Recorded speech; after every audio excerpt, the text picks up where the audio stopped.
Thank you so much for talking to us again, Graeme.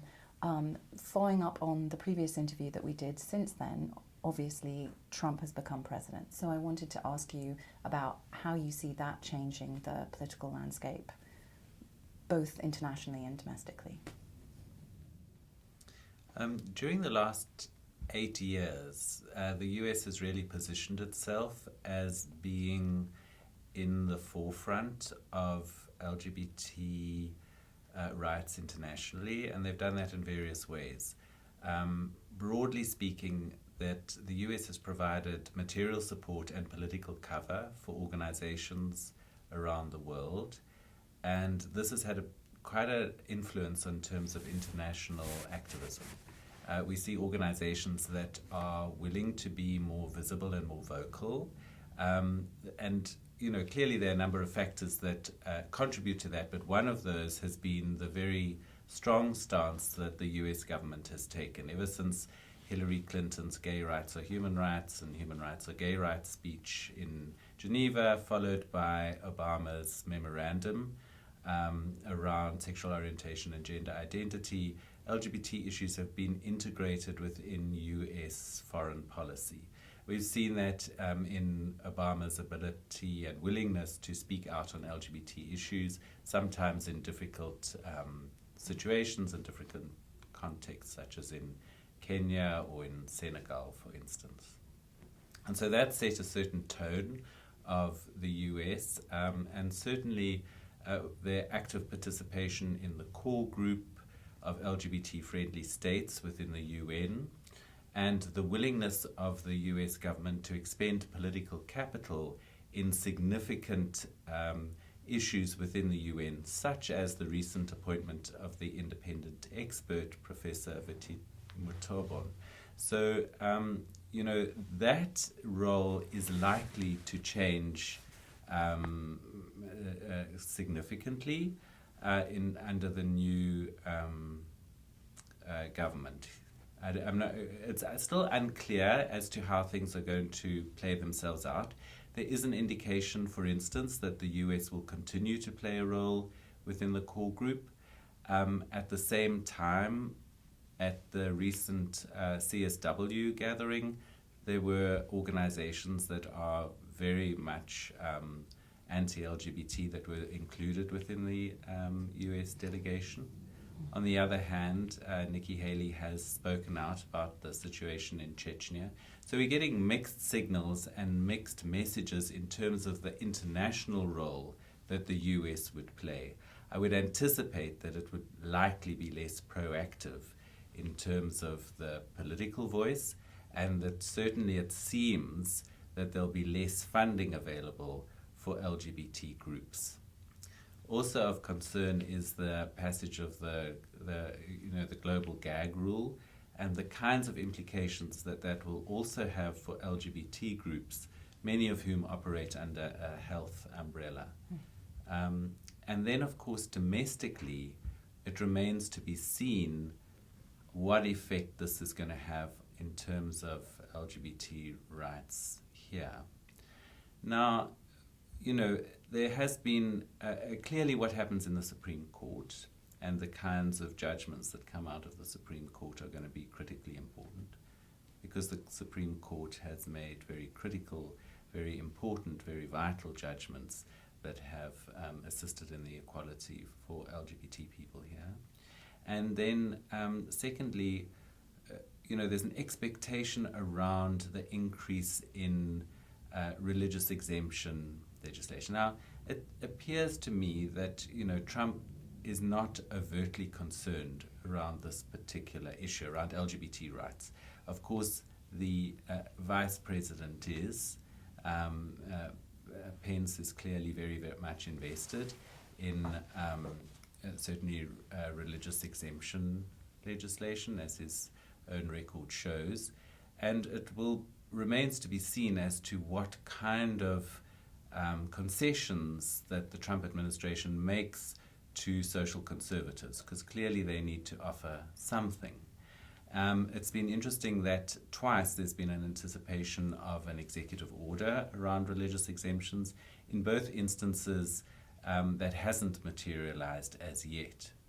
I think what's of concern is what happens at a state level. And we see, for example, the laws at a state level that allow for adoption agencies, for instance, to discriminate. So, whether it's in Alabama, whether it's in South Dakota. And I think that's something we really need to watch as to what is going to be happening at the state level. And I think it goes without saying that the new administration has put wind in the sails of the social conservatives and those who are pushing for religious exemption legislation or similar. We don't know yet what's going to happen with the First Amendment Defense Act and if that's going to come back. Trump has said in the past that he would support that. Again, it remains to be seen. So I think we're in that sort of waiting period of it not being clear yet what the US role is going to be, either internationally or what the implications of the election are going to be in the long term domestically. So moving on from Trump, could you say something about the kind of wider picture of the rise in populist authoritarianism and its seemingly quite contradictory relationship to the politics of sexuality? I think it's very interesting to see what's happening in Western Europe, whereby the LGBT rights are taken up by right-wing populists as a way of justifying an anti-immigration stance. That's really what it's about, is that there is a language of protecting gay people or protecting LGBT people and the construction of a kind of foreign other who is dangerous and who is incompatible with sexual liberalism within Europe. So gay rights becomes a shorthand for a kind of European values that's seen to be under threat. Now, we've seen that in the Netherlands in a very explicit way, where Wilders, who fortunately failed at the polls, but nevertheless used a very strong rhetoric of protecting gay rights. Now, we've seen this, in other examples of this within the Netherlands and elsewhere.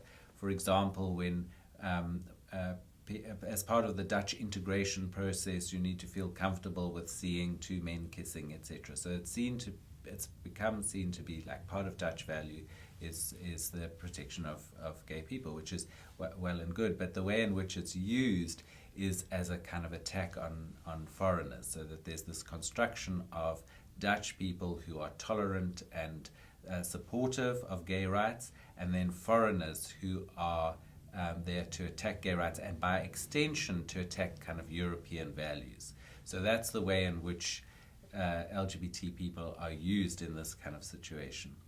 Now, one of the dangers of this is how it also affects mainstream discourse. So, some of the more mainstream candidates start taking on the language of populism to a certain extent because they're worried about the erosion of their support base. So it sort of shifts the whole politics somewhat to the right within Europe, and I think we've seen that trend. I mean, it's the fact that Wilders lost and the outcome of the French election is reassuring that this kind of rhetoric is not being that successful. But nevertheless, it's worrying that parties that were very much on the periphery of European politics are now part of the mainstream. And the way in which gay rights have been used is interesting. I think there's the dimension that within Europe, the politics being more secular than it is in the US, is that it's not as incompatible there as it may be within the US to have that gay rights language coupled with a very right-wing agenda. It's tended to be within the US that because of the strong Christian fundamentalist support of the more populist right-wing politics here, is that the two have been separate. That kind of gay rights have not been seen to be compatible with the more right-wing populist agenda, whereas within Europe, that does seem to be a trend whereby more right-wing groups are taking on the protection of gay people. I hesitate to say LGBT rights because it's not so much about LGBT rights as this sort of discourse of how do we best protect our gay people from violent foreigners. And there we do see an echo within Trump's response to Orlando. He more or less framed it in that way, is that he would be able to protect sort of US gays from foreigners better than Hillary Clinton could. And we also saw echoes of it in the Muslim ban, where sexual orientation was mentioned as a, that people from certain countries are discriminate against women or people on the basis of sexual orientation. And so that was part of the rationale. Sexual orientation was used as part of the rationale for the Muslim ban, which is a very worrying, because it's kind of, pitting LGBT rights against other social groups in a very divisive way.